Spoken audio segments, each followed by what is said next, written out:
Philadelphia family മീഡിയയിലൂടെ എന്നെ കേട്ടുകൊണ്ടിരിക്കുന്ന എല്ലാവർക്കും യേശുക്രിസ്തുവിൻ്റെ നാമത്തിൽ സ്നേഹവന്ദനം. ഫിലദൽഫിയ ഫാമിലി മീഡിയയുടെ കഥയും അല്പം കാര്യവും എന്ന പ്രോഗ്രാമിൻ്റെ പുതിയൊരു എപ്പിസോഡിലേക്ക് ഏവർക്കും സ്വാഗതം. ഇന്ന് ഞാനിവിടെ പറയാൻ ആഗ്രഹിക്കുന്ന കഥ സഹായം ആവശ്യമുള്ളവർ ആരാണ് എന്നതിനെ സംബന്ധിച്ചാണ്. കഥയിലേക്ക് പ്രവേശിക്കുകയാണ്. ഒരിക്കലൊരു വ്യവസായി തൻ്റെ കാറ് പാർക്ക് ചെയ്ത് അതിലിരിക്കുകയായിരുന്നു. അപ്പോൾ ക്ഷീണിതനായ ഒരു വൃദ്ധൻ അയാളുടെ കാറിൻ്റെ അരികിലുള്ളൊരു മൺതിട്ടയിൽ വന്നിരുന്നു.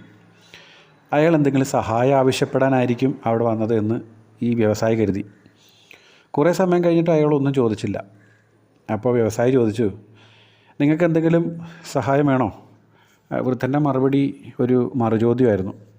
അതിങ്ങനെയാണ്, ആരുടെയും സഹായം കൂടാതെ സ്വയം ജീവിക്കാൻ കഴിയുന്ന ആരെയെങ്കിലും നിങ്ങൾ ഇന്ന് വരെ കണ്ടിട്ടുണ്ടോ? ഈ ചോദ്യം ഈ മനുഷ്യനെ, അതായത് ഈ വ്യവസായിയെ വല്ലാതൊരു കുഴപ്പത്തിലാക്കി.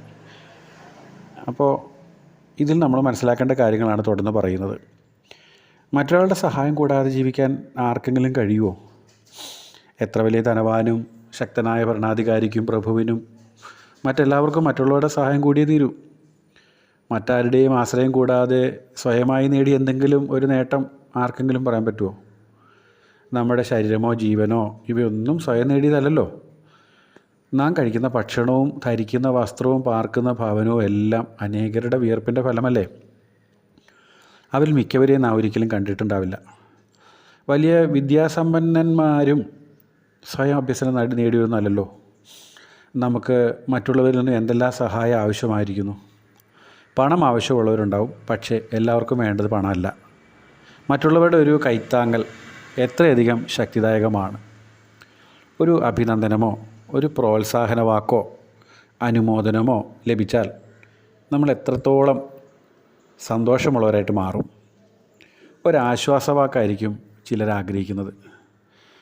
കേവലം ഒരാളിൻ്റെ സാന്നിധ്യത്തിന് വേണ്ടി കൂടെ കൊതിക്കുന്ന ആഗ്രഹിക്കുന്നവരുണ്ടാവും. നമ്മുടെ അറിവോടെയോ അറിവ് കൂടാതെയോ മനഃപൂർവ്വമായോ അല്ലാതെയോ അനേകർ നൽകിയിട്ടുള്ള സഹകരണത്തിൻ്റെ സഹായത്തിൻ്റെ ബാക്കിപത്രം മാത്രമാണ് നമ്മുടെ ജീവിതം. നേരിട്ട് നമുക്ക് സഹായികളായി തീർന്നിട്ടുള്ളവരേക്കാൾ പരോക്ഷമായി സഹായികളായി തീർന്നവരാണ് അധികം. പക്ഷികളും മൃഗങ്ങളും മത്സ്യങ്ങളും സസ്യങ്ങളും എന്തിന് കൃമികൾ പോലും നമുക്ക് സഹായികളായി തീർന്നിട്ടുണ്ട്. ചിലർ അഹങ്കാരപൂർവ്വം പറയുന്നത് കേട്ടിട്ടില്ലേ, എനിക്ക് ആരുടെയും സഹായം ആവശ്യമില്ല, എൻ്റെ കാര്യം ഞാൻ നോക്കിക്കോളാം എന്ന്. പക്ഷേ അത് എത്ര വലിയ മണ്ടത്തരമാണ് എന്ന് അവരറിയുന്നില്ല. നമുക്ക് മറ്റുള്ളവരുടെ സഹായം ആവശ്യമായിരിക്കുന്ന പോലെ മറ്റുള്ളവർക്ക് നമ്മുടെയും സഹായം ആവശ്യമാണ്. ഏതെല്ലാം വിധത്തിൽ മറ്റുള്ളവർക്കൊരു സഹായമായിരിക്കാൻ നമുക്ക് കഴിയും എന്നതായിരിക്കണം നമ്മുടെ ചിന്ത.